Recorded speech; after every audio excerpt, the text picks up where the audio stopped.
Good morning students. This video is for class 9th. Welcome to chemistry class. In this video we will talk about chapter 1, the left one topics which we have not discussed in the previous video. Now let's start.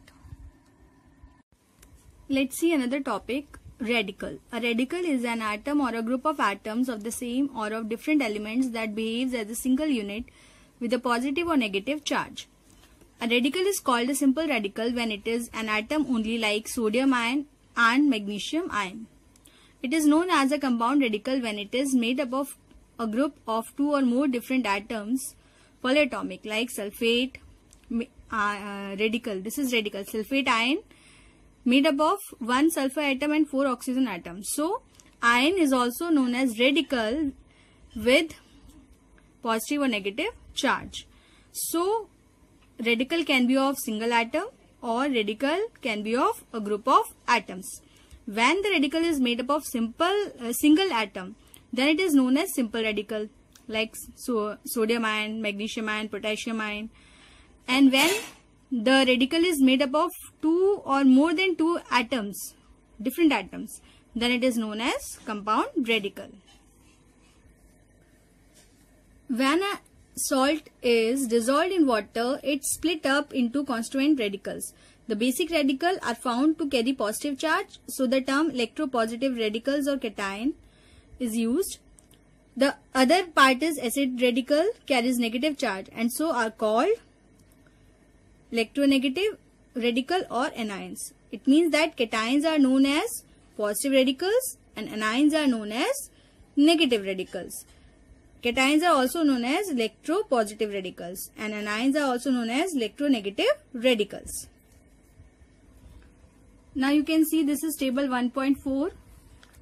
It is the list of some common electrovalent positive ions, basic radicals, and this is 1.5. These are the list of electrovalent negative ions, means acid radicals, and this is on page number 6 in new book. Okay. Now writing chemical formula. So there are the following simple steps for writing the chemical formula, and we use a method called crisscross method. So let's see the steps of the crisscross methods. First, write the symbols side by side. Basic radical is written first and then acid radical. Second, write the valency of each atom on top of its symbol. Third, ignore the plus or minus symbols of the radicals, means sign we have to avoid. Fourth, divide the valency numbers by their highest common factor, if any, to get the simplest ratio. Fifth, interchange the valencies of the radicals. Sixth, write the interchange valency numbers to the lower right of the radicals. If the radical is a group of atoms and has a valency number more than 1, enclose in within brackets. Let's see this with an example. We will use crisscross method to obtain a formula. Like we have to write the formula of magnesium chloride. So always we write basic radical first, because metal in the formula basic radicals will come first and then acidic radicals, means negative ion. Okay. So cation is always written first and anions are always written afterwards. So here for magnesium we will write Mg2 positive, because this is the symbol of magnesium radical, and for chloride we will write Cl1 negative. This is the symbol for chloride radical. Now we can see that magnesium has 2 positive charge and chloride has 1 negative charge. So we will avoid these sign. This is magnesium valency is 2. So we will write 2 here below magnesium and 1 below chlorine. Then we will crisscross. Crisscross means we will make cross arrows. So as we know that basic radical is written first, so we will write magnesium without charge and the valencies are crisscrossed. So 1 will go with magnesium. Here 1 will go with magnesium. You can see that arrow, magnesium arrow indicates to 1. So here magnesium 1. So 1 we don't write. We always write numbers more than 1. So 1 we will not write, we will write only magnesium. Then we can see that chloride valency is going to 2 when we crisscross. So chlorine, for chloride we will write 2. So here we will write Cl2. So the formula we obtained is MgCl2. Now let's see another example, zinc hydroxide. So zinc symbol will write Zn 2 positive. This is zinc radical. So we'll write Zn 2 positive. And for hydroxide radical we'll write OH 1 negative. So we will avoid the charges. We'll write 2 below zinc and 1 below OH, means hydroxide ion. Then we will do crisscross. So we can see that 1 will go to zinc and 2 will go to OH. So here we'll write Zn and then we'll write OH. Why we have written the brackets? Why we have enclosed OH within the brackets? Because it is a compound radical. So we will write OH whole twice. So we will read as Zn OH whole twice. And remember that never you will write like this Zn OH2. You will write like this. It means that O is single atom and H is 2 atom. So that is wrong. So always enclose the compound radical within the brackets. This is wrong. What is right? This is right method. This is the right method to write the. Let's see how we can get the molecular mass of a molecule of a compound or a molecule of an element. You can see that H2, this is the molecule of hydrogen. Atomic mass of hydrogen atom is 1. So to find the molecular mass of any molecule of a compound or an element, you have to learn the atomic masses. Now 2 atoms of hydrogen forms 1 molecule of hydrogen. So here we can write this H2 in the form of 2H. So here 2 multiply 1. So 1 is what? 1 is the atomic mass of 1 atom of hydrogen. So 2 multiplied by 1 equals to 2. So the molecular mass of hydrogen is 2 unit. So unit means you can write 2 unit or 2 gram also. Okay. If it is gram atomic mass you will take, then you will write 2 gram.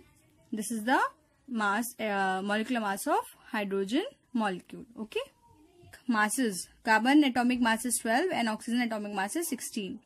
So we can write CO2 in this form.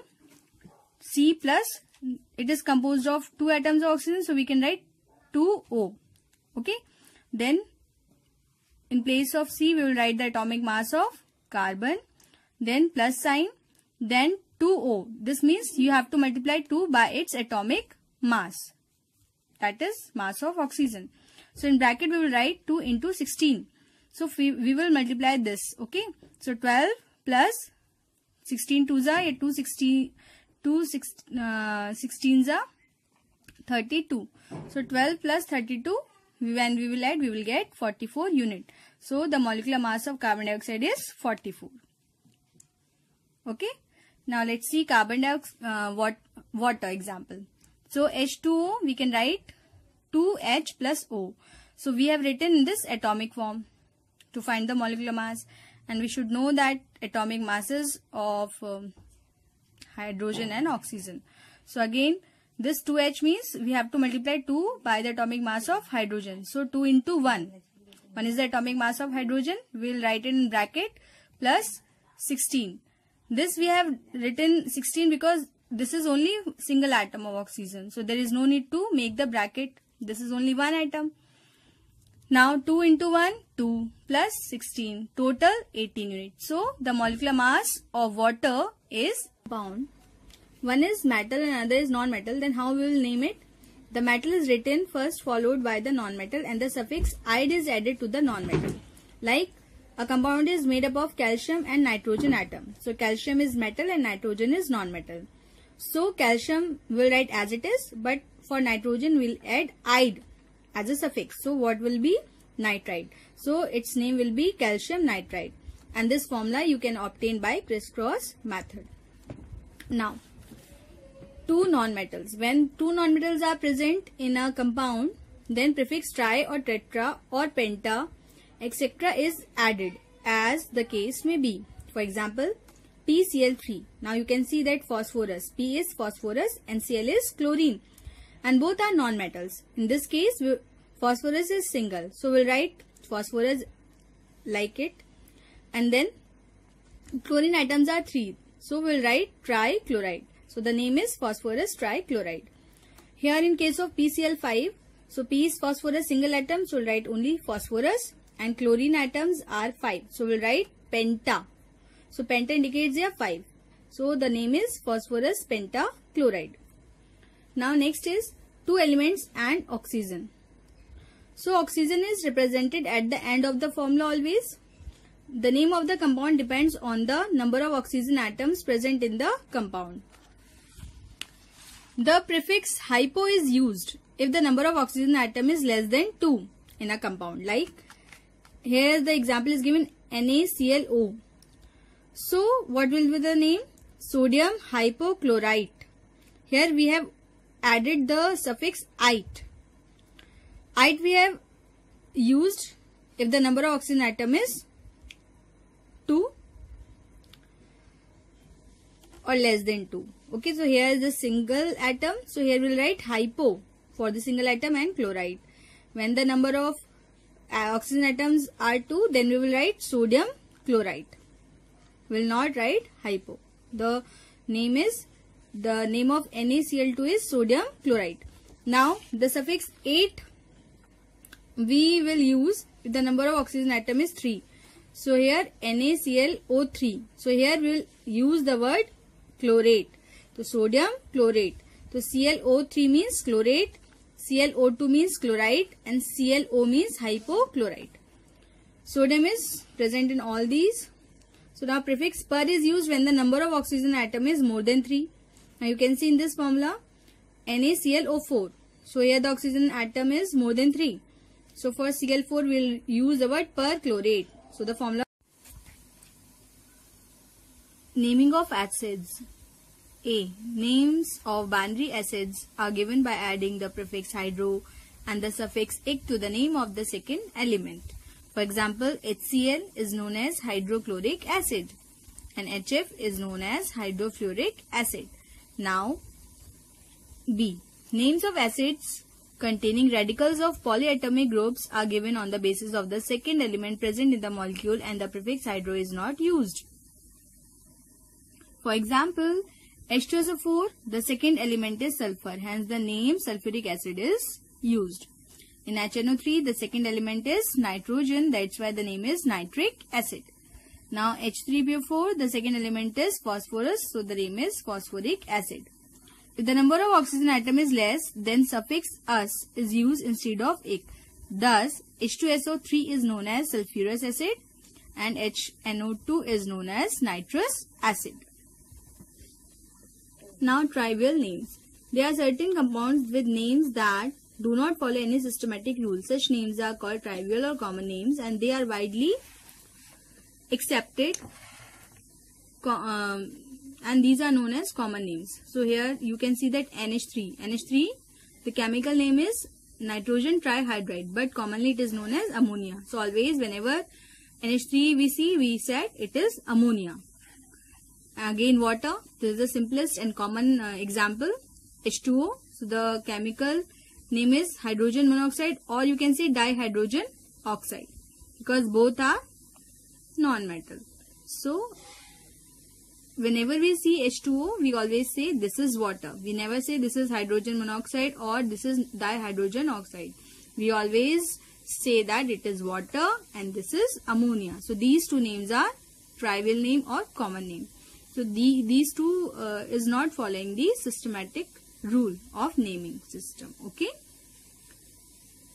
Now next topic, to calculate the valency from the formula. Means how can we calculate the valency of that element whose valency is not fixed in the formula or whose valency is changed in the formula time to time, or who shows the variable valency in the formula, or you can say whose valency is shows the exceptions in the formula. Means in one compound it is different, another compound it is different.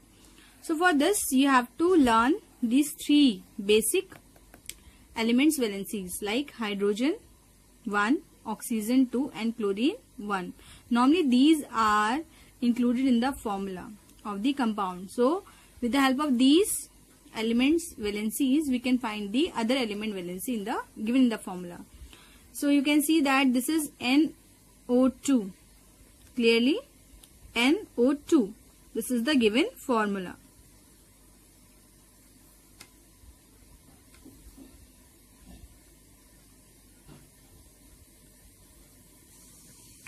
Now the second step is we have to crisscross the valencies. 2 will go to nitrogen and 1 will go to oxygen. But we know that oxygen valency is never 1. It is always 2.